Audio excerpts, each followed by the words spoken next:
Welcome to politicals media. Greater Visakha municipal కార్పొరేషన్కి సంబంధించి mayor అలాగే డిప్యూటీ మేయర్లపై అవిశ్వాస తీర్మానాన్ని కూటమి కార్పొరేటర్లంతా కూడా ప్రవేశపెట్టారు. సో ఈ నేపథ్యంలో ఇవాళ ప్రస్తుతం జీవీఎంసీ కార్యాలయంలో ఓటింగ్ ప్రక్రియ అయితే కొనసాగుతుంది. సో ఈ ఓటింగ్ ప్రక్రియకి కూటమి కార్పొరేటర్లంతా కూడా ప్రత్యేక బస్సుల్లో ఇప్పటికే చేరుకున్నారు. లోపల కలెక్టర్ అధ్యక్షతన ఈ ప్రక్రియ అంతా జరుగుతుంది. సో ఈ ప్రక్రియ ముగిసిన అనంతరం ఓటింగ్ శాతాన్ని బట్టి ఓటింగ్ని బట్టి ఎవరు ఏదైతే అవిశ్వాసం ప్రవేశపెట్టారో ఈ అవిశ్వాసం గెలిచిందా లేదా అనే విషయాలు తెలిస్తే సో ఇప్పటికే బయటికి కార్పొరేటర్లు అంతా కూడా వస్తున్నారు. వారిని అడిగి మరిన్ని విషయాలు తెలుసుకుందాం.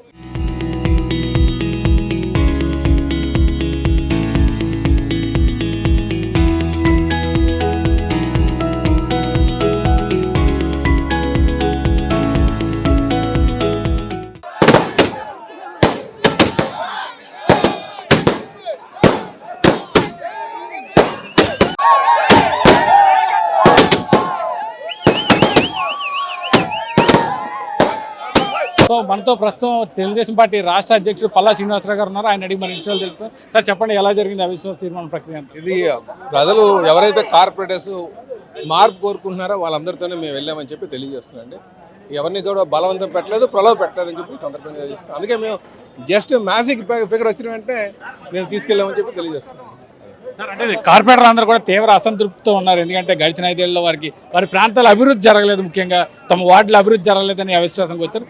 భవిష్యత్తు ఎలా ఉండబోతుంది? ఖచ్చితంగా అభివృద్ధి వైపే నడిపిస్తామండి. గడిచిన 4 సంవత్సరాలుగా వాళ్ళ ఒక కాలువ రోడ్డు కూడా వేయలేకపోయాము అని ఒక అసంతృప్తి కూడా ఉంది. ఇది కూడా గమనించాలి. ఎందుకంటే మరి అప్పుడున్నటువంటి ప్రభుత్వం సంక్షేమం అని చెప్పేసి డబ్బులన్నీ కూడా వారు ఖాతాలో వేయడానికి ప్రయత్నం చేసిన కానీ మౌలిక వసతులపై దృష్టి సారించలేదు. ఇప్పుడు మౌలిక వసతులు సంక్షేమాన్ని 2 సమపాల్లో తీసుకోవాల్సిన అవసరం ఉంది. ఆ విధంగానే ఈరోజు జీవీఎంసీలో మేము ముందుకు వెళ్తామని చెప్పేసి తెలియజేస్తున్నాం. అభివృద్ధి జయంగా వెళ్తామని చెప్పి తెలియజేస్తాం. మేయర్ పీఠాన్ని అయితే కైవసం చేసుకున్నారు. భవిష్యత్తులో అంటే మేయర్ అలాగే డిప్యూటీ మేయర్లు ఆశావాళ్ళు చాలా మంది ఉన్నారు.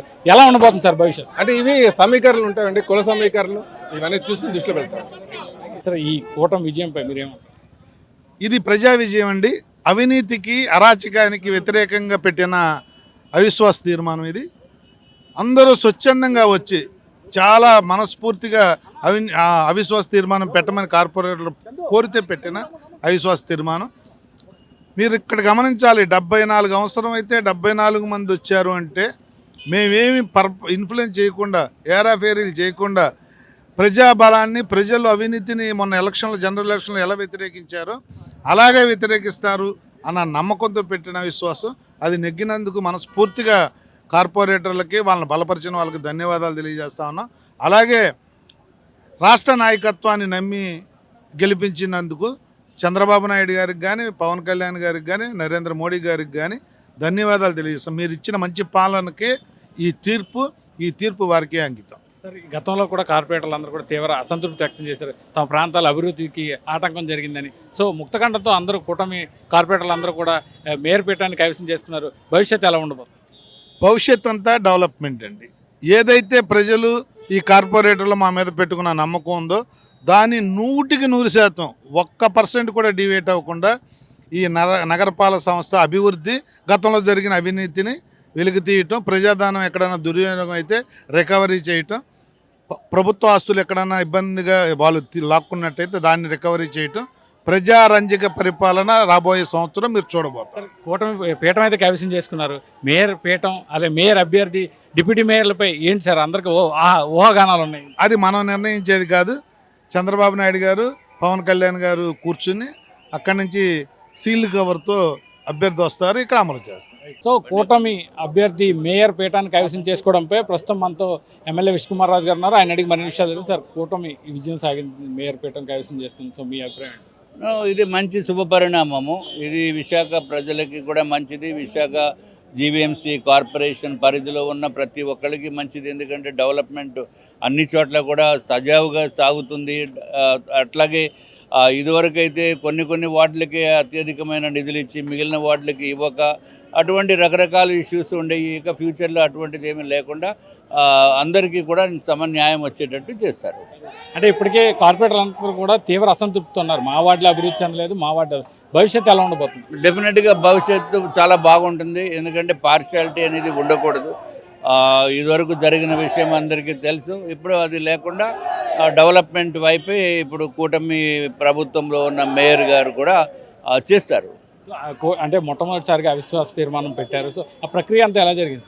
చాలా బాగా జరిగింది. అంత ట్రాన్స్పరెంట్గా డెమోక్రటిక్ వేలో జరిగింది ప్రక్రియ.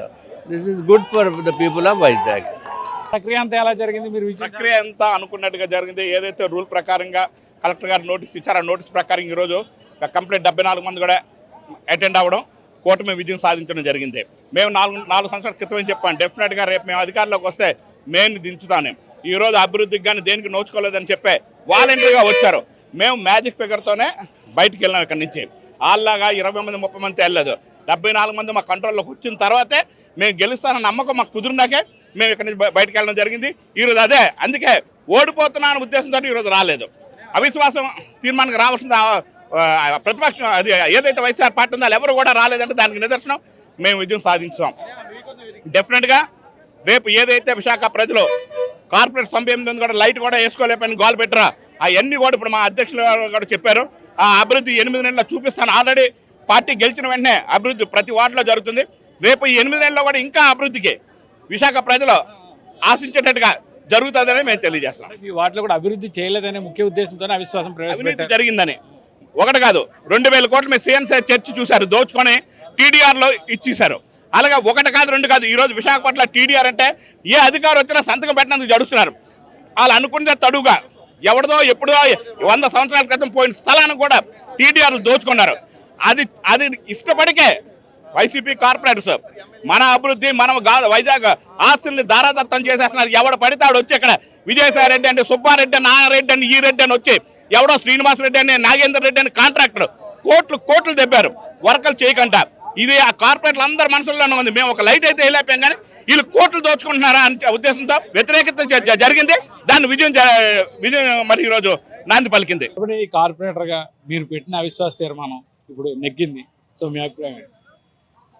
అవిశ్వాసం నెగ్గింది, ప్రజల విశ్వాసాన్ని గెలుచుకున్నాం. ఇవాళ ప్రజలు ఏదైతే విశాఖ నగర ప్రజలు పన్నుల రూపంలో కడుతున్నటువంటి ప్రజాధనాన్ని దుర్వినియోగం చేస్తున్నారు. ఈ 4 ఏళ్ల పాటు వైఎస్ఆర్ కాంగ్రెస్ పార్టీ పాలకవర్గ సభ్యులు ఎవరైతే 4 ఏళ్లగా శిశుపాలులాగా 58 మంది శిశుపాలు కబంధాస్తాల్లో జీవీఎంసీ ఏదైతే వాళ్ళ చేతుల్లో ఉందో ఆ యొక్క కబంధాస్తాల నుంచి విముక్తి చెందింది. జనసేన, తెలుగుదేశం పార్టీ, బీజేపీ కూటమి ప్రభుత్వం ఇవాళ పూర్తి స్థాయిలో అవిశ్వాస తీర్మానం నెగ్గింది. అవిశ్వాసాన్ని నెగ్గిన వెంటనే ఖచ్చితంగా ఒక మేయర్ ఎన్నిక అనేది జరుగుతుంది. కూటమి ప్రభుత్వం నుంచి విశాఖ నగరాన్ని సర్వతోముఖాభివృద్ధి చెందాలన్నా, ఇవాళ మెట్రో రైలు రావాలన్నా, ఏ ప్రాజెక్ట్ తీసుకురావాలన్నా కేంద్ర రాష్ట్ర ప్రభుత్వాలు సహాయ సహకారాలు ఉన్నటువంటి ఎన్డీఏ కూటమి ప్రభుత్వాలు ఏవైతే ఉన్నాయో ప్రభుత్వాల ద్వారా ఇక్కడ కూడా కూటమి నాయకత్వం ఉంటేనే ఇక్కడ అన్ని అభివృద్ధి పనులు కూడా పూర్తిగా సకాలంలో పూర్తి చేయగలం. నగరాన్ని, విశాఖ నగరాన్ని భారతదేశంలోనే ఒక మంచి ఉన్నత శిఖరాల్లో ఉన్నటువంటి ఒక నగరంగా తీర్చిదిద్దేటువంటి కార్యక్రమం చేయబోతున్నాం. దానికి ఇది శ్రీకారం చుట్టాం.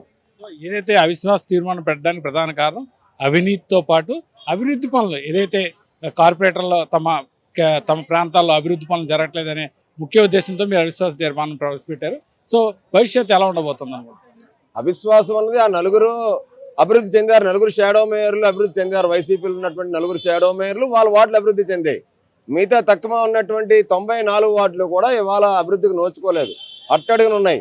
విశాఖలో ఉన్నటువంటి జీవీఎంసీ ఉన్నటువంటి కార్పొరేటర్లు అందరూ కూడా మా వార్డులు అభివృద్ధి చెందట్లేదు, మా వీధి లైట్ వెలగట్లేదు, డ్రైనేజ్ సిస్టమ్ బాగాలేదు, కనీసం రోడ్లు వేయటం లేదు, వేయండి మహాప్రభు అని చెప్పి గత కౌన్సిల్ సమావేశాల్లో అనేక సందర్భాల్లో మేము మొరపెట్టుకున్నప్పటికీ కూడా ఏవైతే అవన్నీ కూడా జరగట్లేదు. నిష్పక్షపాతంగా అన్ని వార్డులు సమాంతరంగా అభివృద్ధి చెందాలని చెప్పి భావంతో ఇవాళ అవిశ్వాస తీర్మానం పెట్టడం, దాన్ని నెగ్గడం కూడా జరిగింది.